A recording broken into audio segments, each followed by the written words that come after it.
오늘은 로마서 두 번째 시간입니다. 우리 지난주에 배웠던 로마서를 한번 복습을 해보도록 하겠습니다. 로마서의 전체 주제가 뭐라고 말씀드렸죠? 네, 복음이다. 복음이다. 복음은 다른 말로 은혜이다. 역시 여러분 복습을 잘하셨군요. 네, 로마서는 복음을 말하고 있습니다. 그리고 그 복음은 하나님의 놀라운 은혜를 우리에게 말씀해 주고 있습니다. 사도 바울은 이 복음의 은혜를 받았기 때문에 자신이 로마의 자유인이었음에도 불구하고 그리스도의 종으로서 나는 복음을 전하기 위해서 하나님께 부르심을 받은 하나님의 종이다, 그리스도의 종이다 이야기하기를 주저하지 않았습니다. 그만큼 그를 사로잡았던 이 복음의 은혜의 복음이 얼마나 크고 위대한 것인지를 우리가 다시 한번 깨달을 수가 있습니다. 오늘은 그러면 도대체 이 복음이 구체적으로 무엇을 말하는가? 하나님의 은혜라고 우리가 이야기를 하는데 이 하나님의 은혜의 세부적인 사항이 무엇인가? 그것을 좀 여러분과 나누고자 합니다. 먼저 은혜에 대해서 우리가 좀 살펴보겠습니다. 여러분 은혜 받으셨습니까? 은혜 받으셨죠?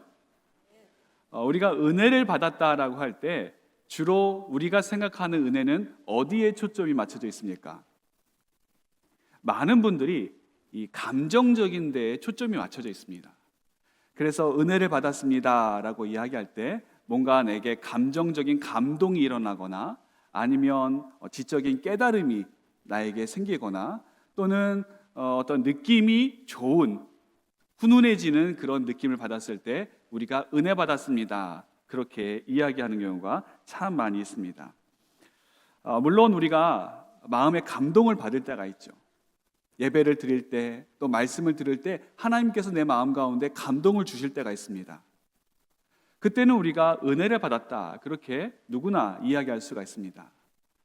하지만 내가 감동받았다고 해서 그것이 하나님께서 내게 주신 은혜다라고 우리가 100% 장담할 수가 있을 것인가? 한번 우리가 생각해 볼 필요가 있습니다. 많은 경우 우리가 이 감동적인 것 그리고 감정적인 것을 가지고 하나님의 은혜를 규정을 합니다. 그러니까 우리의 은혜의 기준은 감각적인 것, 정서적인 것 또는 이성적인 것에 갇혀 있을 때가 참 많이 있습니다. 우리가 내 안에 어떠한 복잡한 문제들이 좀 해결되었다, 그때 우리는 하나님께서 내게 은혜 주셨습니다, 그렇게 이야기를 하죠. 또 아까도 말씀드렸다시피 우리가 찬양을 들을 때 은혜 받지 않습니까? 또 말씀을 들을 때, 예배 드릴 때 하나님께서 내게 큰 감동을 주시고 은혜를 주셨습니다, 그렇게 이야기를 합니다. 그런데 여러분 한번 제가 여쭤보겠습니다. 그런 감정이 없으면 하나님의 은혜가 내게 임하지 않은 겁니까? 예배를 드렸는데 아무런 감동이 없어요. 그러면 하나님께서 내게 은혜를 안 주신 겁니까? 찬양을 들었는데, 말씀을 들었는데 아무런 깨달음이 없습니다. 그러면 하나님의 은혜가 나를 비껴간 겁니까? 그건 알 수 없습니다. 하나님의 은혜는 우리의 감정과 또 우리 이성의 범주를 넘어서기 때문입니다. 우리가 깨닫지 못해도 또 느끼지 못해도 하나님의 은혜는 우리에게 임합니다. 우리가 어떤 손에 만져지거나 감각적인 것이 나에게 오지 않는다 할지라도 하나님께서는 우리에게 은혜를 베풀어 주셔서 우리의 영혼과 심령이 은혜의 담비 속에 촉촉히 젖을 수 있도록 역사해 주시는 분이십니다. 그렇기 때문에 우리가 어떠한 감정적인 것, 또 감동을 받았다고 해서 그것이 은혜의 전부가 아니라 내가 생각하지 못했던 것, 내가 경험해보지 못했던 것, 아니 내가 상상하지 못했던 것 이상의 것들을 하나님께서 은혜로 주신다, 그것을 우리가 잊어서는 안 되는 것입니다. 그래서 은혜의 중요한 정의는 하나님께서 행하신 것, 하나님께서 이루신 것, 그것이 은혜의 정의라고 할 수가 있겠습니다. 그런 면에서 볼 때 복음도 마찬가지입니다. 우리가 복음은 좋은 소식이라고 알고 있죠. 굿 뉴스, 영어로 굿 뉴스라고 하는데 이 복음이 헬라어로는 이렇게 되어 있습니다. 준비된 거 한번 네, 복음이 헬라어로는 유앙겔리온이라고 되어 있습니다. 이 유앙겔리온은 좋은 소식 정도가 아니라 이것은 아주 기가 막힌 소식을 이야기하는 겁니다. 그래서 이 유앙겔리온이라고 하는 단어가 헬라어에서 쓰여졌을 때는 어떠한 그 전쟁에서 승리를 거뒀다든지 승전보를 울린다든지 아니면 황제가 태어나거나 새로운 황제가 즉위 되었을 때 바로 이 유앙겔리온이라고 하는 단어를 사용하게 되어 있습니다. 여러분 한번 생각해 보십시오. 옛날에 이 나라와 나라 간의 전쟁을 하게 되면 승전국은 패전국의 모든 것을 다 가지고 갑니다. 재산도 가지고 가고 생명도 가지고 가고 뭐 가족들 다 패전국은 승전국에게 뺏겨버릴 수밖에 없습니다. 더구나 그 당시에는 요즘처럼 뭐 인권이 발달되어 있거나 그런 게 전혀 없습니다. 그러니까 패전국의 장정들 또는 여인들을 노예로 잡아가는 경우가 참 많이 있었습니다. 노예로 잡혀가면 어떻게 되는가? 인간 이하의 삶을 살게 됩니다. 차라리 죽는 것이 나은 그런 짐승만도 못한 삶을 살기 때문에 이 패전국, 전쟁이 벌어졌다. 거기서 우리 국가가 패배했다라고 하는 소식은 그 국민들에게 절망적인 죽음의 소식이었습니다. 반대로 승전국은 어떻게 되겠습니까? 그 죽음의 위기에서 벗어난 기쁜 생명의 소식, 다시 살아난 부활의 소식이 이 유앙겔리온이라고 하는 그 단어에 숨겨져 있는 의미가 되는 것입니다. 또 황제의 탄생이나 황제의 즉위도 보통 소식이 아니죠. 요즘처럼 뭐 대통령제 뭐 이런 거라서 임기가 정해져 있는 게 아닙니다. 그 당시 황제에 오르면 언제까지 황제입니까? 죽을 때까지, 또는 황제의 즉위를 이양할 때까지 계속해서 황제를 하는 겁니다. 그러니 이 그 황제가 다스리는 나라의 국민들은, 백성들은 자신의 모든 삶이 누구에게 달려 있습니까? 황제에게 달려 있는 거예요. 황제가 좋은 황제면 이 백성들의 삶은 너무나도 행복하고 복된 삶이지만, 만약에 황제가 아주 악한 황제거나 또는 폭정을 일삼는 황제라고 한다면 백성들의 삶은 이건 누가 어떻게 할 수 없는 아주 피폐한 삶을 살 수밖에 없었습니다. 그렇기 때문에 새로운 황제가 등극했다, 그 황제가 좋은 황제, 선한 황제다라고 하는 그 소식은 모든 그 나라를 다스리는, 그 나라의 다스림을 받는 백성들과 또 식민지 백성들에게 아주 중요한 사실이었던 것입니다. 그래서 이 유앙겔리온이라고 하는 것은 단순히 기쁘거나 좋은 소식이 아니라 우리의 삶을 완전히 뒤바꾸어 놓을 만한 소식, 인류의 전체 역사를 휘저을 만한 그런 소식, 그 소식을 이야기할 때 유앙겔리온이라고 하는 그 단어를 썼던 겁니다. 오늘 복음, 예수님께서 이 땅에 태어나셨다, 하나님께서 예수님을 우리에게 보내주셨다라고 하는 이 복음의 소식은 그렇기 때문에 유앙겔리온, 복음이다라고 성경은 선포하고 있는 것입니다. 그러면 이 복음이 누구의 복음인가 하는 게 중요합니다. 로마 시대에 사람들에게 있어서 가장 좋은 복음은 누구의 복음이었겠습니까? 로마 황제의 복음이었습니다. 로마 황제가 선포하는 복음, 우리나라가 승리했다, 우리나라가 번영할 것이다, 우리나라가 잘 살게 될 것이다 라고 하는 황제의 복음이 그 당시 로마 사람들에게 있어서 가장 중요하고 가장 행복한 복된 소식이었습니다. 그럼 오늘날 우리들에게 있어서 복음은, 좋은 소식은 무엇입니까?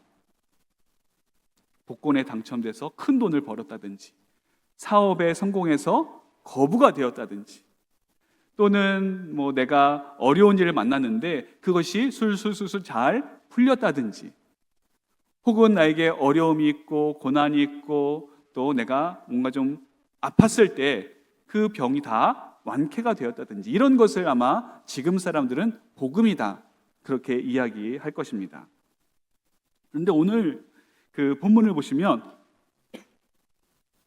사도 바울은 누구의 복음이라고 이야기합니까?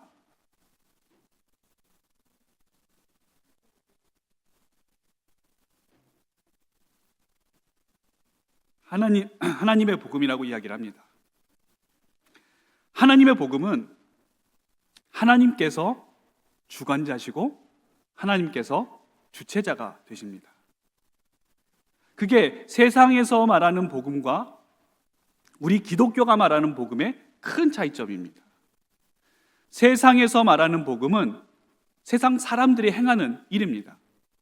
그런데 우리 기독교에서 말하는 복음은 하나님께서 행하신 일, 하나님께서 역사하신 일, 그것을 우리가 복음이라고 이야기하는 것입니다. 그래서 여러분, 앞으로 이 이야기는 제가 계속해서 말씀을 드릴 거예요. 복음은 우리가 할 일이 아무것도 없습니다. 하나님께서 이미 다 이루셨기 때문입니다. 하나님께서 다 완성하셨습니다. 하나님께서 다 끝을 내셨습니다. 그렇기 때문에 우리가 이 복음을 완성하기 위해서 뭔가 노력을 하고 이 복음을 이루기 위해서 뭔가 애를 쓴다? 그것은 복음을 완성하고 복음을 이루는 일이 아니라 오히려 복음을 망치는 일이 되고 맙니다. 하나님께서 행하신 일이 여러분 부족하겠습니까? 하나님께서 행하신 일이 여러분 미완성으로 끝나겠습니까? 그렇지 않죠. 하나님께서 이루신 복음은 모든 것이 다 완전하고 완벽합니다. 르네상스의 거장인 레오나르도 다빈치가 그린 스케치가 있습니다. 그림이 있는데 곰머리 스케치입니다. 여러분 화면에 보시는 대로 보시면 이게 2021년 뉴욕 경매장에 공개가 되었습니다. 이 스케치 그림 하나가 우리나라 돈으로 얼마인지 아십니까? 무려 189억 원입니다. 이 스케치 하나가 189억 원입니다. 여러분, 이 작품은 스케치지만 이 자체로서 완성된 겁니다. 만일 누군가 이 레오나르도 다빈치의 스케치를 보고 다빈치가 바빠서 색칠을 못했나 보다 하고 내가 좀 색칠을 해줘야겠다 하고 색칠을 하는 순간 어떻게 되겠습니까? 작품은 망가지는 겁니다. 그 작품이 완성되는 게 아니라 그 작품이 완전히 망가지게 되는 것이죠. 200억이나 되는 그 작품이 하루아침에 아주 아무것도 쓸모없는 그런 작품으로 전락해버릴 수밖에 없는 것이죠. 이 스케치가 200억이나 되는 이유가 무엇이겠습니까? 다른 사람이 그려서가 아니라 레오나르도 다빈치가 그렸기 때문인 것입니다. 그러면 이 작품을 우리가 어떻게 대해야겠습니까? 우리가 해야 될 것은 아무것도 없습니다. 그냥 보고 감상하면 되는 겁니다. 하나님의 복음도 마찬가지입니다. 하나님께서 이미 우리를 위해서 다 이루셨기 때문에 거기에다 대고 우리가 뭔가를 더 행하려고 하거나 더 힘을 보태려고 하는 것이 아니라 하나님의 복음을 우리는 받아 누리면 되는 겁니다. 하나님께서 우리에게 복음을 선물로 주셨기 때문에 그것에 대해서 기뻐하고 감사하고 하나님께 영광 올려드리면 그것을 우리가 할 일은 다 하게 되는 겁니다. 복음이라고 하는 게 바로 그런 특징을 가지고 있습니다. 그러면 하나님께서 이루신 이 복음의 핵심이 무엇인가? 하나님께서 이루신 하나님의 복음은 도대체 무엇을 우리에게 이야기하고 있는가? 그것을 오늘 2절에 드디어 그 복음의 핵심을 말씀하고 있습니다. 우리 2절 같이 한번 읽어보겠습니다. 시작. 이 복음은 하나님이 선지자들을 통하여 그의 아들에 관하여 성경에 미리 약속하신 것이라. 아멘. 복음의 핵심은 그의 아들, 즉 하나님의 아들 예수 그리스도이심을 성경이 우리에게 분명하게 말씀하고 있습니다. 따라서 이 복음의 핵심, 우리에게 주신 은혜의 핵심은 다른 것이 아니라 예수 그리스도이십니다.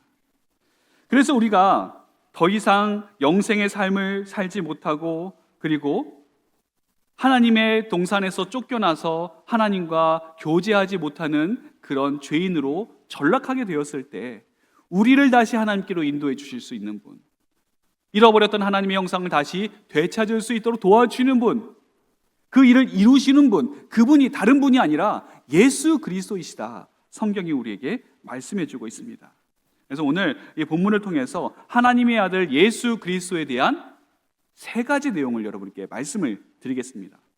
오늘 본문 2절부터 4절까지를 보면 예수님께서 우리에게 어떤 분이신가 그것을 말씀하고 있는데, 첫 번째는 그 아들에 관하여 성경에 미리 약속하신 것이다, 이렇게 말씀을 하고 있습니다. 이게 무슨 말이냐? 우리 인간이 에덴 동산에서 죄를 졌습니다. 그래서 하나님의 형상에 이르지 못하고 그 형상을 잃어버리고 하나님으로부터 멀리 떨어지게 되었습니다. 하나님께서는 잃어버린 하나님의 형상을 다시 되찾아 주시기 위해서, 우리를 구원해 주시기 위해서 안을 가지고 있었습니다. 원한을 가지고 계셨죠. 그 원한이 바로 예수님이십니다.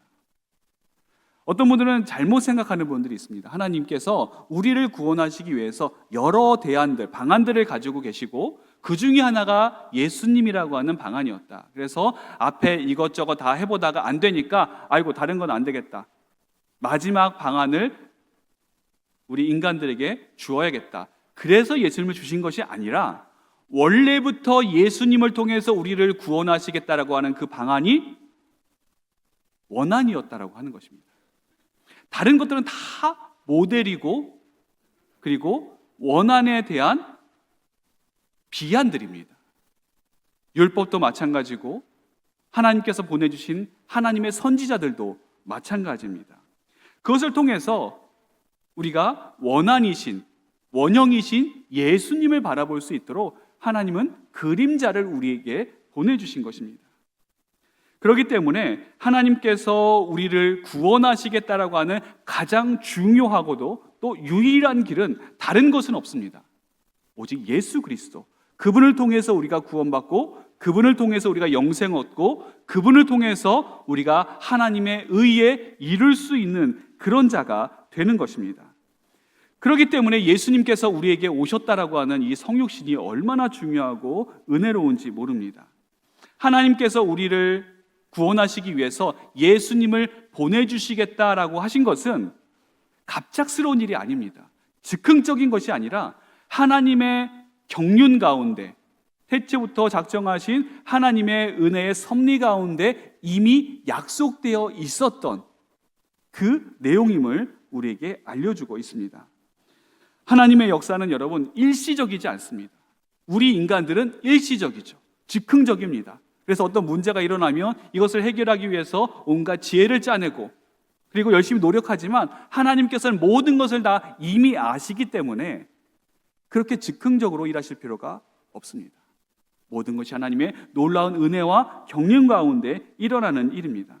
그 하나님의 역사를 하나님께서는 약속으로 우리에게 주셨는데 그 약속이 기록된 것이 우리가 보고 있는 성경입니다. 아모스 3장 7절을 보면 이런 말씀이 있습니다. 주 여호와께서는 자기의 비밀을 그종 선지자들에게 보이지 아니하시고는 결코 행하심이 없으시리라. 아멘. 하나님께서 사랑하는 하나님의 자녀들을 위해서 하나님의 약속의 말씀을 주셨고 그것을 통해 우리는 하나님의 일하심과 역사하심을 미리 알 수 있는 겁니다. 하나님께서 일하셨다, 하나님께서 행하셨다라고 하는 것, 그리고 그 약속이 이루어졌을 때에 비로소 하나님의 약속이 성취되었구나라고 하는 것을 우리가 깨닫게 되는 겁니다. 하나님께서 예수님을 우리에게 보내주시겠다라고 하는 약속은 언제 성취되었습니까?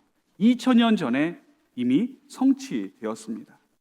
구원에 대한 더 이상 다른 대안은 없습니다.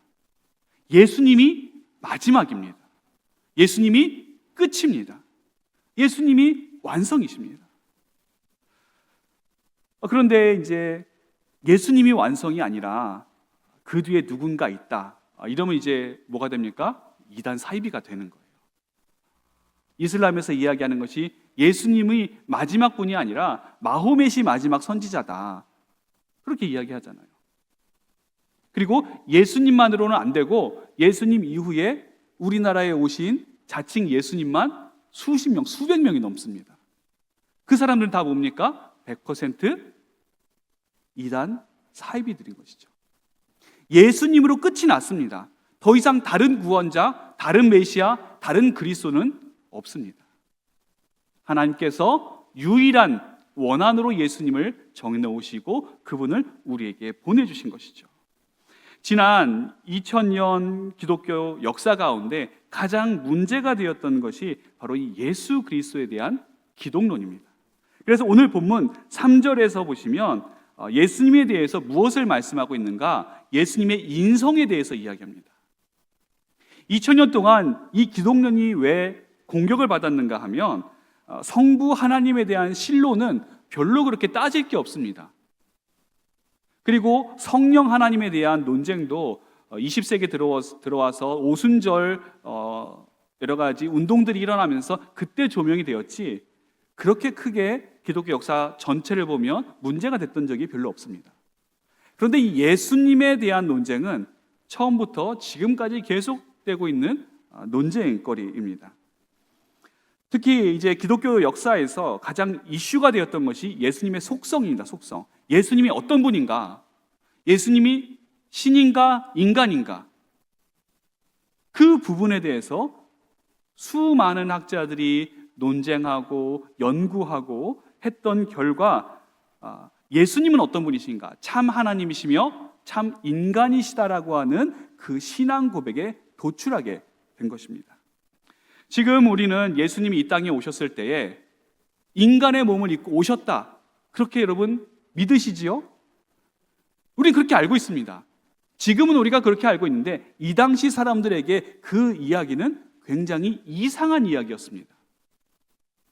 그래서 그 당시 이제 초대교회를 흔들었던 영지주의라고 하는 이단 사상이 있었는데, 그 이단 사상이 예수님에 대해서 내세웠던 그 사상이 가현설이라고 하는 것입니다. 가현설. 가현설이 뭐냐? 예수님이 가짜로 이 땅에 오셨다라고 하는 것입니다. 예수님이 신이신데 어떻게 인간의 몸을 입고 이 땅에 오느냐? 그리스 로마 신화를 보면 이제 신들이 인간으로 변신해서 잠깐 이제 오지 않습니까? 그건 이제 인간으로 변신한 거예요. 가짜로. 그것처럼 예수님도 원래 신이신데, 인간이 아니라 신이신데 인간의 모습처럼 보이려고 변장해서 이 땅에 오신 것이다. 그렇게 이 사람들은 이야기를 하고 있습니다. 이건 철저히 이단이죠. 그래서 예수님이 식사를 하시거나 잠을 주무시거나 그리고 나중에 십자가에 달려 고통당하시고 죽으신 것, 이 모두가 다 그럴듯하게 보이는 가짜 현상일 뿐이다. 이 사람들이 그렇게 이야기를 하는 것이죠. 그런데 여러분, 이것은 성경의 정면으로 위배되는 이야기입니다. 성경은 뭐라고 말씀하십니까? 예수님께서 참 인간으로 오셨음을 말씀하고 있습니다.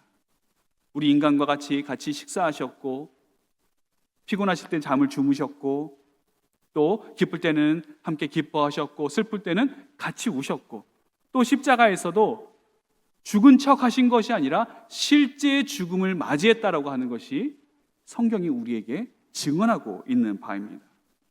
이 로마서가 쓰여질 때 당시 영지주의가 판을 치고 있었기 때문에 사도 바울은 예수님의 이 인성과 신성에 대해서 아주 다시 한번 정확하게 짚고 넘어갈 필요가 있었습니다. 그래서 3절에 예수님에 대해서 말하면서 그의 아들에 관하여 말하면 육신으로는 다윗의 혈통에서 나셨고, 그러니까 예수님의 인성을 이야기하는 겁니다. 예수님께서 가짜로 오신 것이 아니라 진짜 인간의 몸을 입고 오신 참 인간으로 오신 분이다.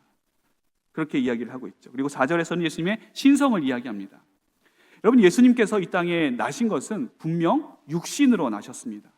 그러면 그 육신으로 나실 때 뿌리가 있지 않겠습니까?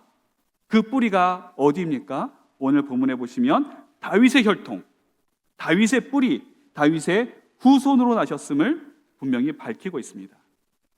예수님께서 다윗의 후손으로 나실 것이다 라고 하는 것은 이미 성경에 기록되어 있었던 이야기입니다. 이사야서 11장 1절 우리 함께 같이 읽어보겠습니다. 시작. 이새의 줄기에서 한 싹이 나며 그 뿌리에서 한 가지가 나서 결실한 것이요. 아멘. 하나님께서 인간의 몸을 입고 이 땅에 오셨다. 여러분, 이 사실 하나가 우리에게 얼마나 큰 은혜인지 모릅니다. 우리 인간에게는 욕망이 있어요. 어떤 욕망이 있는가? 끊임없이 하나님과 같이 되고 싶어하는 욕망이 있습니다. 그래서 선악과를 따먹을 때도 뱀이 뭐라고 하와를 유혹합니까? 하나님과 같이 될 것이다. 아담과 하와가 그 이야기의 유혹에 넘어가 버렸습니다. 바벨탑 사건도 마찬가지죠. 우리 인간은 끊임없이 우리의 삶 속에, 우리가 살아가는 우리의 여정 속에 하나님을 제외시키려고 합니다. 그리고 내가 하나님처럼 되고 싶어하는 그런 그릇된 욕망을 가지고 있습니다. 하지만 여러분, 이것은 절대 이루어질 수 없는 잘못된 욕망이죠. 어떻게 피조물이 창조주처럼 될 수가 있겠습니까? 어떻게 지음을 받은 우리가 우리를 만드시고 우리를 창조하신 그분과 똑같아질 수가 있겠습니까? 이건 불가능한 겁니다.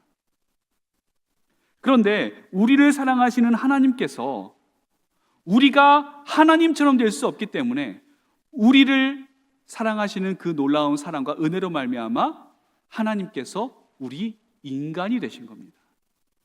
우리가 하나님께 나아가서 하나님을 찾고 하나님과 가까이 가고 또 하나님과 교제할 수 있는 그런 능력과 자격과 어떤 가능성이 우리에게 없기 때문에 하나님께서 친히 이 땅에 내려오셔서 우리와 같이 되셨다.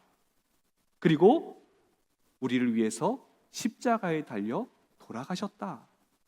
그리고 부활하셨다. 이것이 성경이 우리에게 말씀하고 있는 내용이죠. 그러니 우리와 같이 되신 성육신 자체가 하나님의 크신 은혜요, 우리의 기대를 넘어선 하나님의 놀라우신 그 경륜임을 우리가 잊어서는 안 되는 것입니다. 그 다음 4절에 말씀하시는 것이 이제 마지막 예수님에 대한 세 번째 내용, 신성에 대한 내용입니다. 4절 보시면 성결의 영으로는 죽은 자들 가운데서 부활하사 능력으로 하나님의 아들로 선포되셨으니 곧 우리 주 예수 그리스도시라. 초기 기독교에서 유행하던 이단 중에 양자론이라는 게 또 있었습니다. 이 양자론이 뭐냐면 예수님이 원래는 하나님이 아니라 우리와 똑같은 인간이었는데 이 예수님이 하나님의 말씀을 너무 잘 듣고 하나님께 순종하고 그 누구보다도 의를 행하는 분이다 보니까 하나님께서 그를 어여쁘게 여기시고 그리고 그를 갸륵히 여기셔서 어느 시점에, 주로 이제 이 어느 시점이라고 한다면 이 양자론을 주장하는 사람들은 예수님께서 세례 요한에게 세례를 받으셨을 때, 그때라고 이야기합니다. 그때 하나님, 성부 하나님께서 예수님을 양자로 삼으셨다. 그게 양자론입니다. 잘못된 것이죠. 성경에 위배되는 이단 사설입니다. 예수님께서 인간이셨는데 하나님이 되신 것이 아니라 원래 하나님이 인간의 몸을 입고 우리에게 오신 겁니다.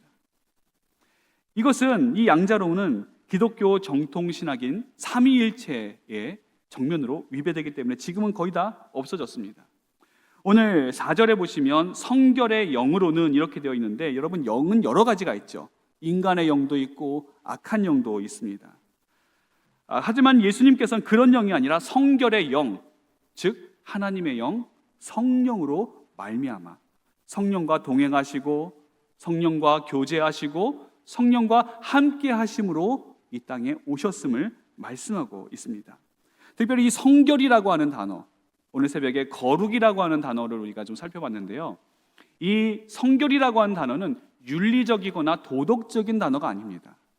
이것은 철저히 하나님께서 이루신 일들을 이야기할 때 성결이라고 하는 단어를 사용하게 됩니다. 하나님만이 가질 수 있는 속성, 우리는 성결해질 수가 없습니다. 우리는 거룩해질 수가 없습니다.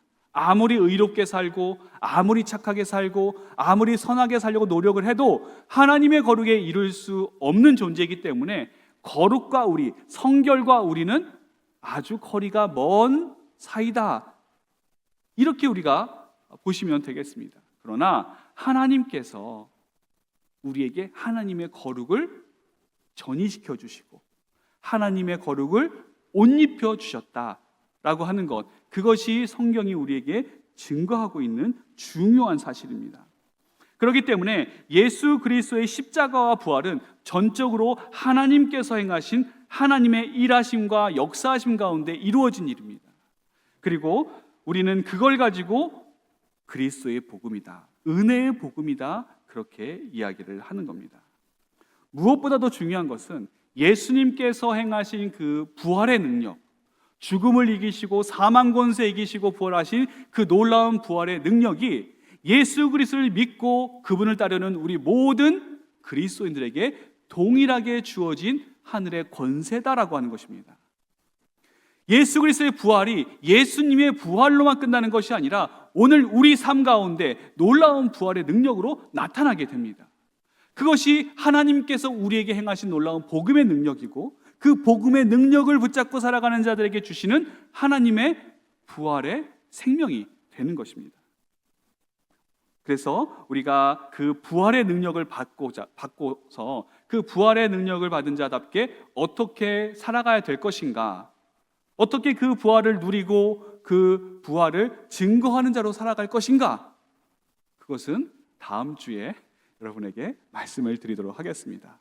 오늘 여러분 중요한 것은 그겁니다. 꼭 기억해야 되실 것은 복음의 핵심은 예수 그리스도시다. 복음의 중심, 복음의 모든 것은 다 예수 그리스도시다. 그분이 오심으로 말미암아 우리가 구원을 받을 수 있었고, 그분이 오심으로 말미암아 우리가 하나님의 능력을 받을 수 있었고, 그분의 역사하심으로 말미암아 오늘 우리의 삶 가운데 우리가 복음을 누리는 자로, 복음을 증거하는 자로, 그리고 그 복음의 은혜 안에서 살아가는 자로 부르심을 입었다라고 하는 그 사실을 여러분 꼭 기억하시기를 바랍니다. 그래서 오늘 주신 말씀을 생각하시면서 우리에게 주신 이 놀라운 복음의 능력으로 이 한 주간 우리 각자 삶 속에서 승리하시는 우리 산돌의 모든 성도들 되시기를 주님의 이름으로 축원합니다.